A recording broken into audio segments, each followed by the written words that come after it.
வணக்கம் மக்களே, இன்னைக்கு நம்ம ரிவ்யூ பண்ண போற படம் எது அப்படின்னு சொல்லி பார்த்தேன் அப்படின்னாக்கா எங்கள் தங்கம். இது வந்து ஒரு தெலுங்கு பிலிம்ங்க. தெலுங்குல வந்துட்டு மா இன்டி பங்காரம் அப்படின்னு சொல்லிட்டு இந்த மூவிக்கு வந்து நேம் வந்து வச்சிருக்காங்க. மா இன்டி பங்காரம் அப்படின்னாக்கா நம்ம வீட்டு தங்கம் அப்படின்னு சொல்லிட்டு ஒரு பேரு. ஆனா தமிழ்ல டிரான்ஸ்லேஷன் எங்கள் தங்கம் அப்படின்னு சொல்லி கொஞ்சம் போறதா வச்சிருக்காங்க. இந்த படத்தை வந்து நந்தினி ரெட்டி அப்படின்ற வந்து டைரக்ட் பண்ணிருக்காங்க. படத்தோட ரன் டைம் அப்படின்னு சொல்லி பார்த்தேன் அப்படின்னா 2 மணி நேரம் 34 நிமிஷங்க. இந்த படத்துல யார் யாரெல்லாம் நடிச்சிருக்கா அப்படின்னு சொல்லி பார்த்தேன்னா சமந்தா ஒரு பெரிய ஆக்டர் அப்படின்னு சொல்லி பார்த்தா சமந்தா மட்டும் தான் இருக்காங்க.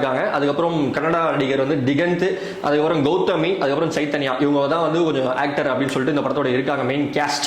இந்த படம் வந்து ஸ்டார்ட்ல இருந்து எண்டு வரைக்கும் போர் அடிக்காம போகுதுங்க. லியோ படத்துல விஜய்க்கு வந்து ஒரு பேக் ஸ்டோரி இருக்கு பாத்தீங்களா. அதாவது விஜய் வந்துட்டு ஒரு வில்லன் கேங்க்ல வந்து இருப்பாங்க. அதுக்கப்புறம் அவர் வந்து ஒரு ஃபேமிலி வந்துடும். ஃபேமிலி வந்த உடனே அந்த கேங்க்ல எல்லாமே வந்துருவாங்க. அதே மாதிரி இந்த படத்துலயுமே வந்து சமந்தாவோட கேரக்டருக்கு ஒரு ஸ்ட்ராங்கான பேக் ஸ்டோரி இருக்குங்க. சமந்தா சில சூழ்நிலைகளால ஜான்சின்னு பேரை வச்சுக்கிட்டு ஒரு டெரரிஸ்ட் கேங்க்ல போய் இருக்காங்க. அங்க அவங்க ஃபைட் பண்ண, கொலை பண்ண எல்லாமே ட்ரைனிங் எடுக்கிறாங்க. அதுக்கப்புறம் அந்த வாழ்க்கையை விட்டுட்டு வெளியில வந்து ஸ்வர்ணம் அப்படின்னு சொல்லிட்டு ஒரு பேரை மாத்திக்கிட்டு ஹீரோவை லவ் பண்ணி மேரேஜ் பண்றாங்க.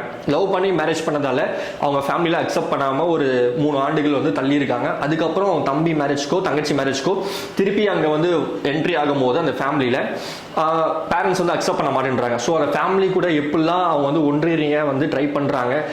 அதுக்காக அவங்க எடுக்கிற முயற்சிகள் வந்து நம்ம பார்க்குற ஆடியன்ஸ் வந்து ரசிக்க வைக்கிற மாதிரி இருக்குங்க. ஃபேமிலி சீன்ஸ்ல அவங்க கொண்டு வர பெர்ஃபார்மன்ஸ் ரொம்ப நேச்சுரலாகவே இருக்கு. ஆனா அந்த டைம்ல ஜெயில இருந்து தப்பிச்சு வெளில வர வில்லன் மறுபடியும் சமந்தாவை எப்படியாச்சும் தன்னோட கேங்க்ல சேர்க்கணும் அப்படின்னு சொல்லிட்டு அவன் ட்ரை பண்றான். ஆனா அதுக்காக வந்து சமந்தாவுடைய ஃபேமிலி எல்லாருமே வந்து கொலை பண்ணிட்டு சமந்தாவை நம்ம வந்து திருப்பி வந்து இணைச்சிக்கலாம் நம்ம கேங்க்ல அப்படின்னு சொல்லிட்டு அவன் ட்ரை பண்றான். அதுக்காக சமந்தா வந்து எப்படிலாம் வந்து தான் ஃபேமிலியை காப்பாத்துறாங்க, அவங்ககிட்ட இருந்து அந்த கேங்க்ல வந்து சேர்றாங்களா இல்ல அவனை அழிச்சிடுறாங்களா, இதுதான் வந்து இந்த படத்துடைய கதையேங்க. ஆனா இந்த படத்துடைய நிறைய பிளஸ் பாயிண்ட்ஸ் அப்படின்றது இருக்கு. சமந்தாவுடைய பெர்ஃபார்மன்ஸ் இந்த படத்துடைய மிகப்பெரிய பிளஸ் பாயிண்ட். ஆக்ஷன் சீன்ஸ் ரொம்பவே ரியலிஸ்டிக்கா இருக்கு. ஒரு பொண்ணு இவ்வளவு ஃபைட் பண்றாங்க, ஒரு பையனை வந்து அடிச்சு பறக்க விடுறாங்க அப்படின்னு சொல்லிட்டு யோசிக்க வைக்காம பிலீவபிளா காமிச்சிருக்காங்க ஒரு ஃபைட் சீன்ஸுமே. அது மட்டும் இல்லாம சந்தோஷ் நாராயணோட பேக்ரவுண்ட் மியூசிக்லாம் வந்து வேற லெவல்ல இருக்குங்க. ஃபேமிலி சென்டிமெண்ட் சீன்ஸ் நல்ல கனெக்ட் ஆகுது அப்படின்னு சொல்லலாம். முக்கியமா இந்த படத்துடைய டைலாக் டெலிவரி எல்லாருமே வந்துட்டு எல்லா ஆடியன்ஸ்க்கும் வந்து ரொம்ப பிடிச்ச மாதிரியே வந்து கனெக்ட் ஆகுதுங்க. சமந்தாவுடைய ஃபிட்னஸ், அதுக்கு அவங்க ஒரு ஆக்ஷன் சீன்ஸ்லாம் இருக்கும்போது அதுல அவங்களோட ஃபிட்னஸ் வந்து இந்த படத்துடைய மிகப்பெரிய பிளஸ் பாயிண்டாவே இருக்கு. பிளஸ் பாயிண்ட்ஸ் அப்படின்றதாலுமே மைனஸ் பாயிண்ட் அப்படின்றது கொஞ்சம் இருக்குங்க. மைனஸ் பாயிண்ட் என்ன அப்படின்னு சொல்லி பார்த்தோம் அப்படின்னா நெக்ஸ்ட் இந்த படத்துல வந்து என்னெல்லாம் நடக்கும் அப்படின்னு சொல்லிட்டு நம்ம ஈஸியாவே ப்ரெடிக்ட் பண்ண முடியுது. பெருசா ட்விஸ்ட் அண்ட் டர்ன்ஸ் எதுவுமே இல்லைங்க இந்த படத்துல. ஆனா அதெல்லாம் இருந்தாலுமே படம் வந்து ஒரு போர் அடிக்காம கொண்டு போறாங்கன்னே சொல்லலாம்.